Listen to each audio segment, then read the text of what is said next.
Pemirsa, Presiden Republik Indonesia Prabowo Subianto meminta jajarannya untuk lebih berhemat soal anggaran hingga ditargetkan bisa menghemat 306,6 triliun rupiah. Kementerian Keuangan merinci rancangan penghematan di lingkungan kementerian dan lembaga dan salah satunya adalah penghematan untuk penyewaan gedung sebesar 73,3%.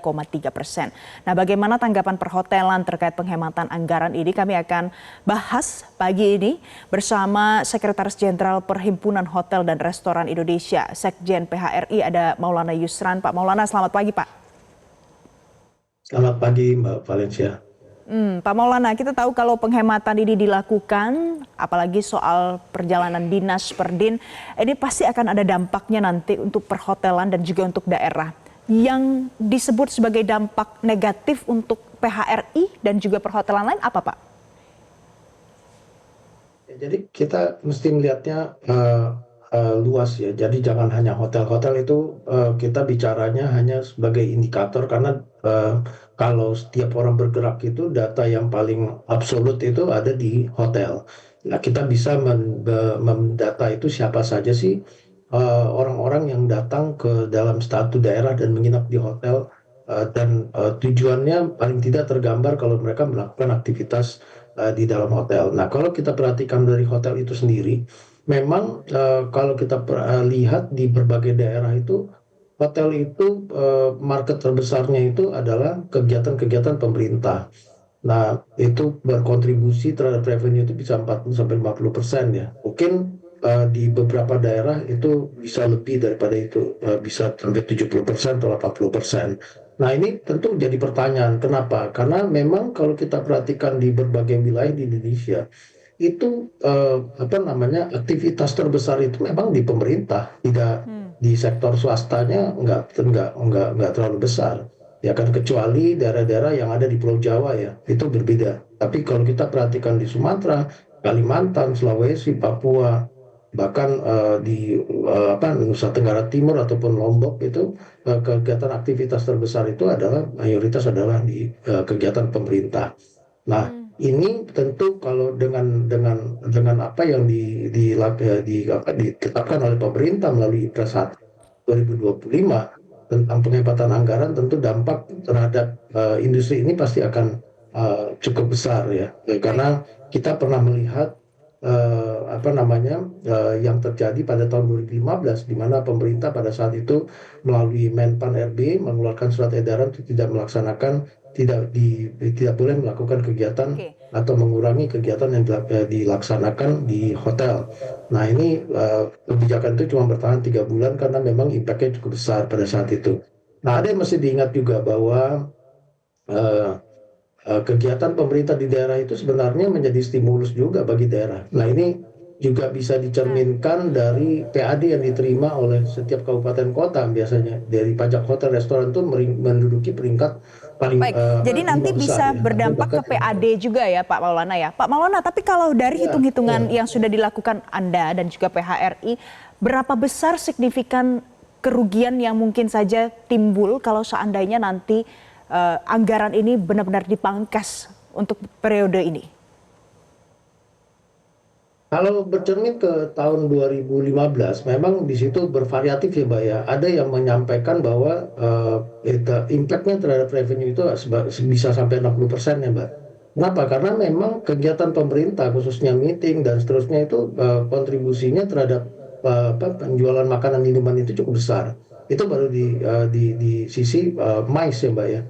Itu impact-nya cukup besar, di mana kontribusi penjualan makan minuman di hotel itu juga menduduki posisi yang paling besar porsinya.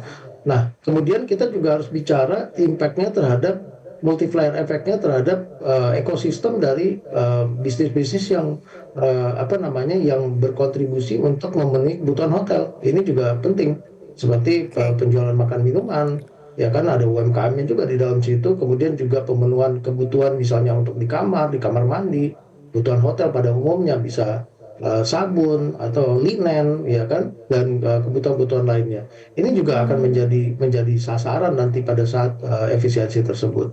gitu Mbak. Baik, jadi ada multiply effect dan juga kalau dihitung-hitung kalau untuk dunia perhotelan bisa terdampak sampai dengan 60% ya Pak ya. Nah Pak, dengan perhitungan yang seperti itu, apakah sudah ada komunikasi dialog yang PHRI lakukan dengan mungkin Kementerian Keuangan atau mungkin bahkan sampai dengan Presiden Prabowo Subianto? Ya kami sebenarnya dari bulan November sudah menyampaikan secara tertulis ya ke Pak Presiden dan juga ke Menteri Keuangan, Bu Menteri Keuangan mengenai permasalahan ini karena isu apa bukan isu kebijakan terkait masalah penghematan anggaran ini sudah disampaikan sejak bulan November tahun lalu. Nah ini juga sudah dicerminkan dari performance dari okupansi itu sendiri kan dari bulan Oktober ke November itu sudah menurun dia 1%.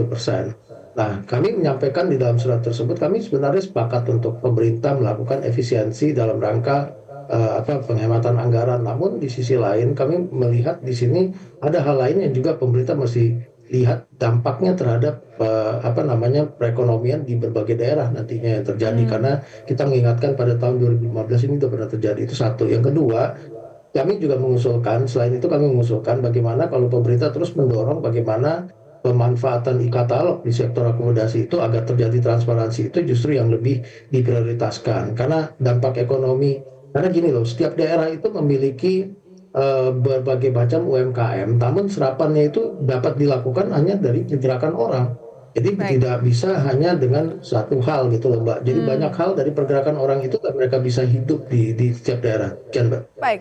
Nah, Pak Maulana, kalau kita lihat tadi kan Anda berkaca dari tahun 2015. 2024 juga sempat ada penghematan dengan kerugian kalau dari data yang kami himpun angkanya mencapai 8 triliun rupiah dalam beberapa bulan saja. Kalau seandainya 2025 ini kembali dilakukan proyeksi kerugiannya, angka pastinya hitung-hitungannya berapa Pak?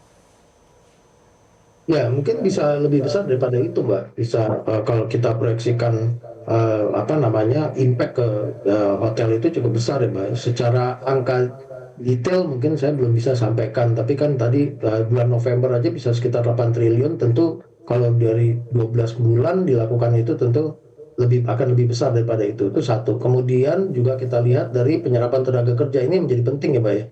Penyerapan tenaga kerja itu tentu semua bisnis akan melakukan efisiensi dengan penurunan dari segmen market itu udah pasti. Nah ini tentu kerugian yang juga cukup besar terhadap serapan tenaga kerja dan pengentasan kemiskinan yang nanti Mbak. Gitu.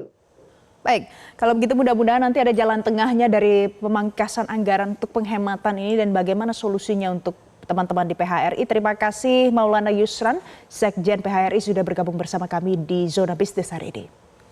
Jelajahi cara baru mendapatkan informasi. Download Metro TV Extend sekarang.